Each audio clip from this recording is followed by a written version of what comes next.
देवलपुर नदी के किनारे बसा पुराना गांव।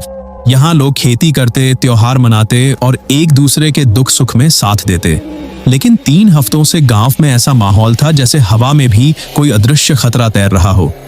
रात होते ही गांव पर एक गाढ़ा सन्नाटा उतर आता।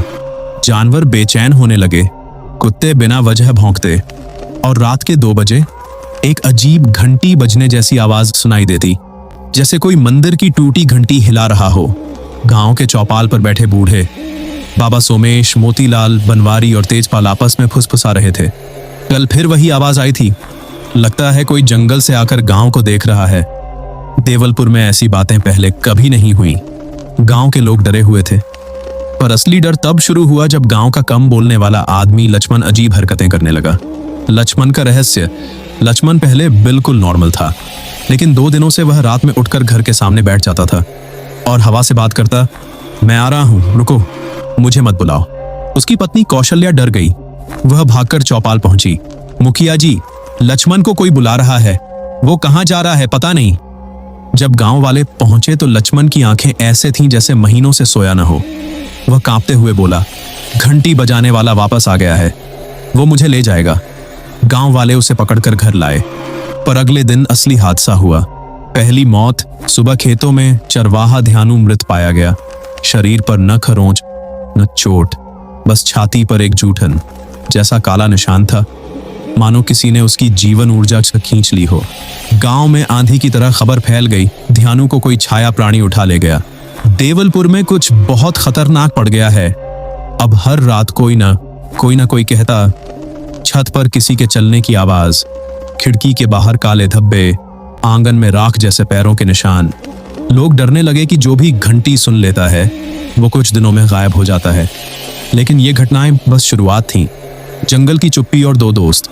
शाम ढल रही थी। 2 दोस्त बबलू और किशन जंगल से लकड़ी लेकर लौट रहे थे।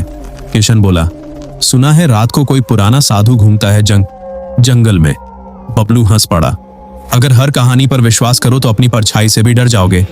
लेकिन जैसे जैसे दोनों जंगल में आगे बढ़े, हवा खाली लगने लगी, जैसे आसपास कोई ना हो, पर फिर भी कोई उन्हें देख रहा हो। तभी उन्होंने देखा, एक आदमी पीपल के नीचे बैठा था, चोगा ओढ़े, चेहरा आधा काला आधा सफेद, आंखें लाल नहीं, बिल्कुल सफेद, बिना पुतली के। किशन डर गया। ये कौन है? वह व्यक्ति धीरे धीरे बोला, तुम दोनों देर से आए, मैं तुम्हारी प्रतीक्षा कर रहा था। बबलू घबरा गया। आप हमें जानते हैं? नाम नहीं, कर्म जानता हूं। साधु ने जमीन पर हाथ फैलाया। मिट्टी खुद ब खुद घूमने लगी। देवलपुर पर प्राचीन रण है, एक ऐसा पाप जिसे तुम लोगों के पुरखों ने जन्म दिया। बबलू बोला, कौन सा पाप? साधु ने आंखें खोली। घंटी वाले को मुक्त किया गया है, अब वह सबको अपने साथ ले जाएगा। किशन चीखा, हम जा रहे हैं, आप क्या चाहते हो? साधु हंसा, मैं तो सिर्फ संदेश वाहक हूं, तुम्हारी अमावस नजदीक आ चुकी है। दोनों भागते हुए गांव पहुंचे, चेहरे डर से सफेद। लोग इकट्ठा हो गए, पर बबलू किशन बोल भी ना पाए। दूसरा हादसा, अगली सुबह किसान रामबीर खेत गया। खेत के किनारे धुंध तैर रही थी। अचानक उसे लगा कि पीछे कोई खड़ा है। वह पलटा, कोई नहीं। फिर झाड़ियों में आवाज हुई, टुन टुन टुन, घंटी की हल्की भयानक आवाज। कुछ ही पलों में रामबीर चीखते हुए हवा में उठा, जैसे किसी अदृश्य हाथ ने पकड़ लिया हो। गांव वालों ने दौड़कर बस जमीन पर पड़े गहरे गड्ढे जैसे 3 निशान देखे। देवलपुर में अब दहशत नहीं, मौत का साया था। गांव का फैसला, रात होते ही गांव वाले चौपाल पर जमा हुए। मुखिया हरिराम, बाबा सोमेश, बबलू किशन और बाकी गांव। जब से वह साधु आया है, गांव में मौतें बढ़ रही हैं। हमें उससे जवाब चाहिए, बाबा सोमेश बोले। रात में जंगल जाना ठीक नहीं। पर लोग गुस्से में थे। जो डर गया वो घर रहे, बाकी चलो। सब मशालें लेकर जंगल में पहुंचे। साधु पहले से खड़ा था। मुखिया ने चिल्लाया, हमारे गांव में ये सब क्यों हो रहा है? साधु बोला, क्योंकि तुम्हारे पुरखों ने एक निषिद्ध घंटा तोड़कर एक आत्मा को कैद से मुक्त कर दिया था। वह आत्मा अब अपनी खोई शक्ति लौट रही है। गांव वाले सन्न। मुखिया, कौन सी आत्मा? साधु, दुर्गाशा, जिसकी चीखों की गूंज आज भी उसी पहाड़ी में कैद है। वही घंटी वाली छाया है। अचानक हवा तेज हो गई। साधु धुएं में बदलकर गायब हो गया। बचने का आखिरी रास्ता, गांव वालों ने मदद के लिए पहाड़ियों में रहने वाले एक सिद्ध पुरुष पंडित अजत्वनाथ के पास जाने का फैसला किया। वह बोले, छाया आत्मा को केवल प्रकाश यंत्र से रोका जा सकता है, पर उसे चलाने के लिए गांव के किसी एक व्यक्ति को अपनी जीवन ऊर्जा देनी पड़ेगी। गांव वाले डर गए, कौन अपनी जान देगा?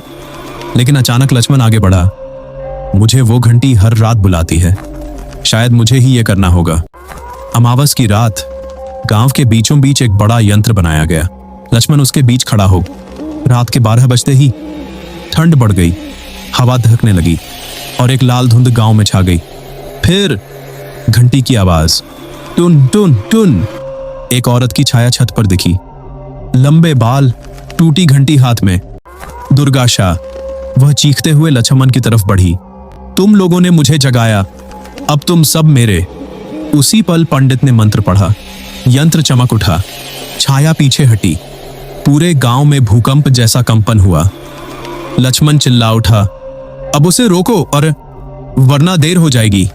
आखिरी मंत्र पढ़ते ही दुर्गाशा की आकृति धुएं में बदलकर आकाश में समा गई, लेकिन लक्ष्मण जमीन पर गिर पड़ा। धड़कन खत्म।